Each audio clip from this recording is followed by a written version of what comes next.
ప్రధానంగా ఇప్పుడు పవన్ కళ్యాణ్ గారి డిప్యూటీ సీఎం వ్యవహారంలో కొంత రచ్చ జరుగుతుంది రాష్ట్ర వ్యాప్తంగా. డిప్యూటీ సీఎంగా లోకేష్ కూడా ఇవ్వాలన్నది ఒక చర్చ జరుగుతుంది. ఇది రాజ్యాంగబద్ధమే కాదని విమర్శలు కూడా చెలరేగుతున్నాయి. అసలు వాస్తవంగా ఏంటి సార్ ఇది?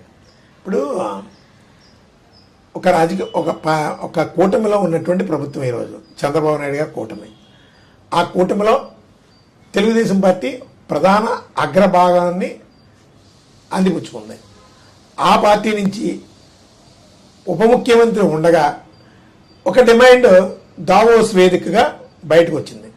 దావోస్ వేదికగా వచ్చిందంటే చంద్రబాబు నాయుడు గారు కానీ లోకేష్ గారికి కానీ సంబంధం లేకుండా, వారి మెప్పు పొందకుండా, వారి దగ్గర నుంచి పర్మిషన్స్ లేకుండా ఏ నాయకుడు కూడా తొందరపడి అలాంటి ప్రకటన చేయడు.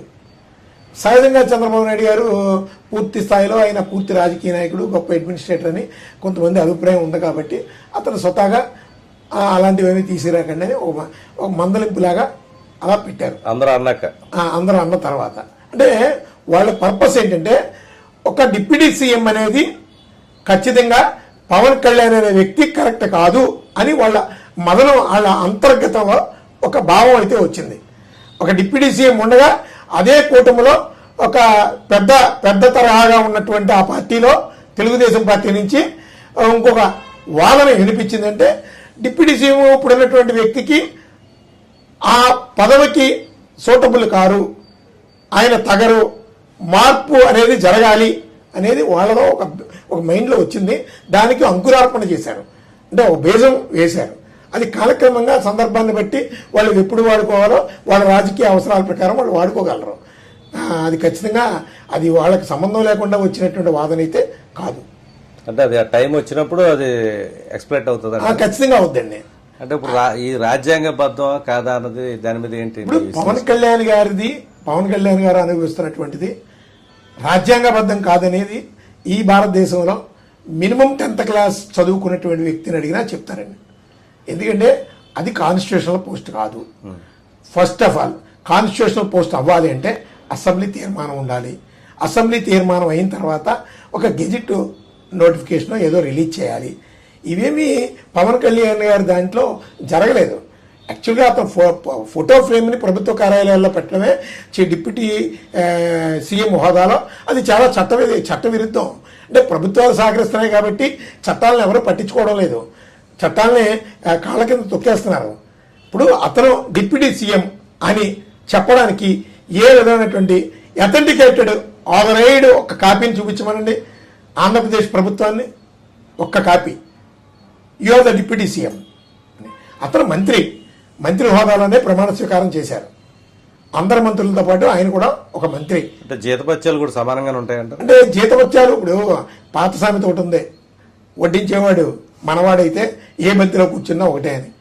దానికి సమాధానం చెప్పలేం.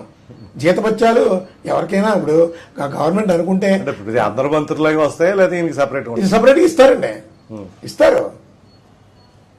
అది రాజ్యాంగబద్ధం అవుతుంది, రాజ్యాంగ విరుద్ధమే అండి. ఎవరైనా కోర్టుకు వెళ్తే ఇక్కడ కోర్టులో సత్వర న్యాయం జరుగుతుందని నమ్మకం ఉంటే చాలా కేసులు ఉన్నాయి. ఆ కేసు జరిగేలాగా గవర్నమెంట్లు మారిపోయే పరిస్థితులు ఉంటాయి. నేను ఈ మధ్యకాలంలో మేము కూడా చంద్రబాబు నాయుడు గారికి ఒక లెటర్ పెట్టాం దీని మీద. జరుగుతుంది, కరస్పాండెన్స్ జరగాలి కదండి. దీని మీద అయితే మేము ఎవరిని ఇమ్మని చెప్పాం. ఎవరో ఒకరు ప్రశ్నించాలంటారు, అంతే, ప్రశ్నించడమే. ఇప్పుడు అలాగే మీకు దీని మీద గాజు గ్లాస్ మీద పెద్ద యుద్ధం చేశారు గతంలో. గాజు గ్లాసు ఇప్పుడు ఆథరైజ్డ్గా జనసేన కేటాయిస్తున్నట్లు పత్రికల్లో చూస్తాం. దీని కేంద్ర ఎన్నికల సంఘం ఇచ్చినట్లు వచ్చే వార్తలు. దీని మీద మీరు పోరాటం చేశారు, కోర్టులో చేశారు. ఇక్కడ రెండు విషయాలు సార్. గాజు గ్లాస్ కోసం పోరాటం చేయడంలో అది నా చట్టబద్ధమైనటువంటి హక్కు. రిప్రజెంటేషన్ ఆఫ్ పీపుల్ యాక్ట్ ప్రకారం నేను ఎలక్షన్ కమిషన్ మీద పోరాటం చేశాను. ఎవరో జనసేన వాళ్ళు కానీ పవన్ కళ్యాణ్తో కానీ నాకు అవసరం లేదు.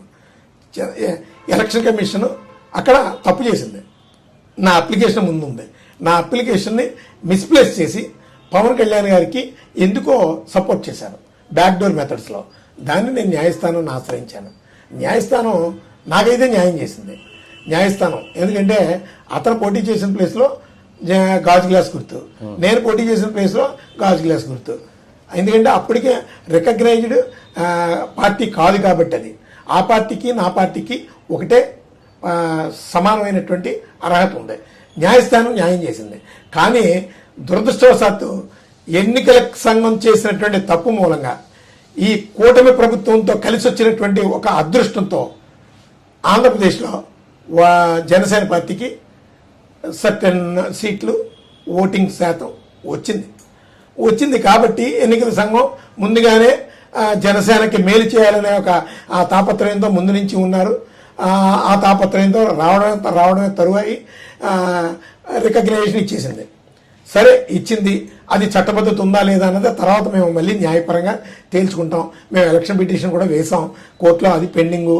మాది 11/4/2025 బ్రిట్ నెంబరు ఆల్రెడీ కోర్టులో పెండింగ్ ఉందండి.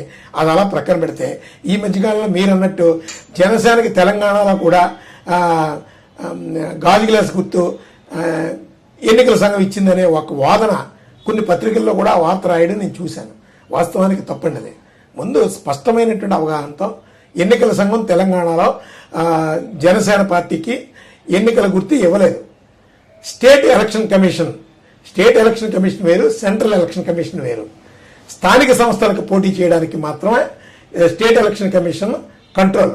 వాళ్ళు అక్కడ మున్సిపాలిటీలు, పంచాయతీలు, ఏదైనా జెడ్పీటీసీలు ఏదైనా జరిగితే వాళ్ళు జనసేనకి గాజు గ్లాసు గుర్తుతో పోటీ చేయడానికి అవకాశం కల్పించారు. అది స్టేట్ ఎలక్షన్ కమిషన్ కల్పించిందే. కానీ ఆ 2 పత్రికల్లో నేను చదివాను, సెంట్రల్ ఎలక్షన్ కమిషన్ అని రాశారు. అది తప్పు. సెంట్రల్ ఎలక్షన్ కమిషన్ తెలంగాణలో గాజు గ్లాసు గుర్తుతో పోటీ చేయమని చెప్పడం అనేది మాకు తెలిసినంత వరకు అబద్ధం. అది సో జనసేన మీద మీ పోరాటం అయితే ఆగదంటారు? జనసేన మీద కాదండి, ఒరిజినల్ గా జనసేన పార్టీ గాజు గ్లాస్ మీద కాదు, ఎన్నికల సంఘం మీద. కాకపోతే ఇక్కడ సైమల్టేనియస్ గా ఎన్నికల సంఘం మీద మేము వెళ్ళేటప్పటికి ఎన్నికల సంఘం ఎవరికి అనుకూలంగా ప్రవర్తిస్తుంది అధికార దుర్వినియోగంతో అంటే జనసేన పార్టీకే. అది తెలియకుండా జనసేన కరెక్ట్ అవుతుంది తప్ప అసలు జనసేన పార్టీ మా పార్టీ సిద్ధాంతపరంగా కానీ మా లక్ష్యంతో కానీ ఇందులో మాకు పోటీ కాదు. ఏదో చంద్రబాబు నాయుడు గారి పుణ్యం అంటూ ఈరోజు జనసేన పార్టీ అధినేతకి ఒక అవకాశం వచ్చింది. ఆయన సద్వినియోగం చేసుకుంటారో దుర్వినియోగం చేసుకుంటారో అనేది సెకండరీ. మాదంతా కూడా లీగల్ ఫైట్.